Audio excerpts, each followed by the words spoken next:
क्या आपने कभी सोचा है कि हमारी सारी परेशानियों का हल केवल एक सिद्धांत में छिपा हो सकता है? आपके जीवन की हर असफलता, हर चिंता और हर दुख केवल एक बात न समझ पाने के कारण हो सकता है, निष्काम कर्म का सिद्धांत। भगवद गीता में भगवान श्री कृष्ण ने कहा था, कर्मण्येवाधिकारस्ते मा फलेषु कदाचन। परंतु इसका असली मतलब क्या है और यह सिद्धांत कैसे आपकी जिंदगी बदल सकता है? आज की इस गहराई भरी यात्रा में हम न केवल इसे समझेंगे बल्कि इसे अपने जीवन में लागू करने का मार्ग भी ढूंढेंगे। तो अंत तक जुड़े रहिए, क्योंकि आज जो आप सुनने वाले हैं वह आपका दृष्टिकोण ही बदल देगा। अध्याय 1, निष्काम कर्म का परिचय। पृष्ठभूमि संगीत धीमा और शांत। निष्काम कर्म का अर्थ है बिना फल की अपेक्षा किए अपने कर्तव्यों को पूरी निष्ठा से करना। यह सिद्धांत केवल एक धार्मिक विचार नहीं है, बल्कि जीवन जीने का एक ऐसा तरीका है जो आपकी मानसिक शांति, सफलता और आध्यात्मिक उन्नति का आधार बन सकता है। भगवद गीता के दूसरे अध्याय में भगवान श्री कृष्ण ने अर्जुन को यह सिखाया था कि हमारा अधिकार केवल कर्म करने में है, न कि उसके फल की चिंता करने में। यह विचार सुनने में सरल लगता है, लेकिन इसे जीवन में अपनाना बेहद कठिन है। अध्याय 2, भगवद गीता में निष्काम कर्म का महत्व। भगवद गीता के श्लोक। योगः कर्मसु कौशलम। इसका अर्थ है कि कुशलतापूर्वक कर्म करना ही योग है। भगवान कृष्ण ने अर्जुन को यह समझाने के लिए एक सवाल पूछा था, अर्जुन, क्या तुम केवल परिणाम के डर से अपने धर्म का पालन करना छोड़ दोगे?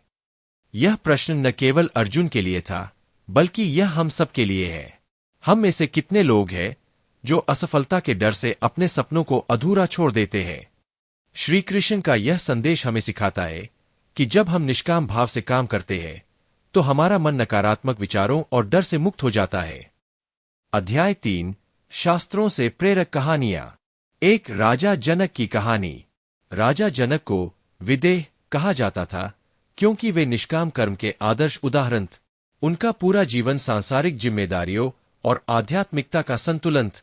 उन्होंने हमेशा अपने कर्तव्यों को धर्मपूर्वक निभाया, लेकिन फल की चिंता कभी नहीं की। 2 महर्षि दधीची का त्याग। महर्षि दधीची ने अपने शरीर की अस्थियां देवताओं को दान कर दी ताकि वे वज्र अस्त्र बना सके। उनका यह त्याग निष्काम कर्म का सबसे बड़ा उदाहरण है। 3 भगवान राम का वनवास। भगवान राम ने राजपाट छोड़कर 14 वर्षों तक वनवास का कठिन जीवन जिए। उन्होंने इसे किसी शिकायत या परिणाम की अपेक्षा के बिना स्वीकार किए। यह उनकी कर्तव्यनिष्ठा और निष्काम कर्म का प्रतीक है। अध्याय 4, निष्काम कर्म और आधुनिक जीवन। अब सवाल यह उठता है कि क्या निष्काम कर्म का सिद्धांत आज के व्यस्त जीवन में लागू हो सकता है? बिल्कुल।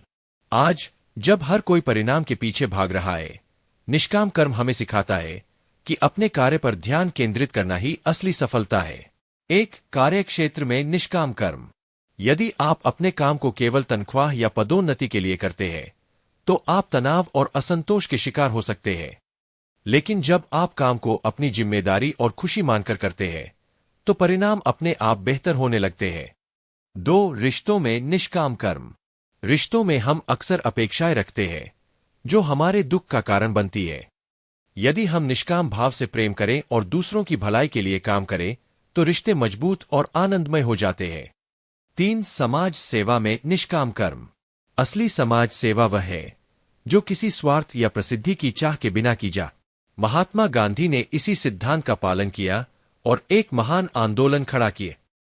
अध्याय 5, निष्काम कर्म के लाभ। 1 मानसिक शांति। फल की चिंता से मुक्त होकर काम करने से मानसिक तनाव कम होता है। 2 आध्यात्मिक उन्नति। निष्काम कर्म हमारी आत्मा को शुद्ध करता है और हमें मोक्ष के मार्ग पर ले जाता है। 3 बेहतर प्रदर्शन। जब आप केवल अपने काम पर ध्यान देते हैं और परिणाम की चिंता छोड़ देते हैं, तो आपका प्रदर्शन स्वतः बेहतर हो जाता है। 4 सच्चा आनंद। सच्चा आनंद उसे मिलता है जो अपनी जिम्मेदारियों को पूरी ईमानदारी से निभाता है। अध्याय 6, निष्काम कर्म को जीवन में कैसे अपनाएं। 1 स्वार्थ त्यागे। अपने कार्यों को केवल अपने फायदे के लिए न करें। सोचे कि आपके काम से समाज, परिवार या अन्य लोगों को क्या फायदा हो सकता है। 2 फल की अपेक्षा छोड़े। परिणाम की चिंता करने से केवल तनाव बढ़ता है। जब आप अपना सर्वश्रेष्ठ देते हैं तो परिणाम अपने आप बेहतर होता है। 3. वर्तमान पर ध्यान दें। भविष्य की चिंता छोड़कर अपने वर्तमान कार्यों पर ध्यान केंद्रित करें। 4. भगवान पर विश्वास रखें। गीता में कहा गया है कि जब आप भगवान पर विश्वास रखकर काम करते हैं तो आपकी चिंता समाप्त हो जाती है। अध्याय 7 निष्कर्ष निष्काम कर्म का सार। भगवद गीता के इस श्लोक में निष्काम कर्म का सार छिपा है। कर्मण्येवाधिकारस्ते मा फलेषु कदाचन। हमारा अधिकार केवल कर्म करने में है, फल की चिंता करना हमारा काम नहीं। आज की इस यात्रा में हमने निष्काम कर्म के महत्व, उसके लाभ और उसे अपने जीवन में कैसे अपनाएं, यह सब समझ। कर्म करें लेकिन फल की चिंता न करें, यही जीवन का असली धर्म है। तो दोस्तों, अगर यह विचार आपके जीवन को थोड़ा भी बदल सके तो इसे अपनाइए और दूसरों को भी प्रेरित कीजिए।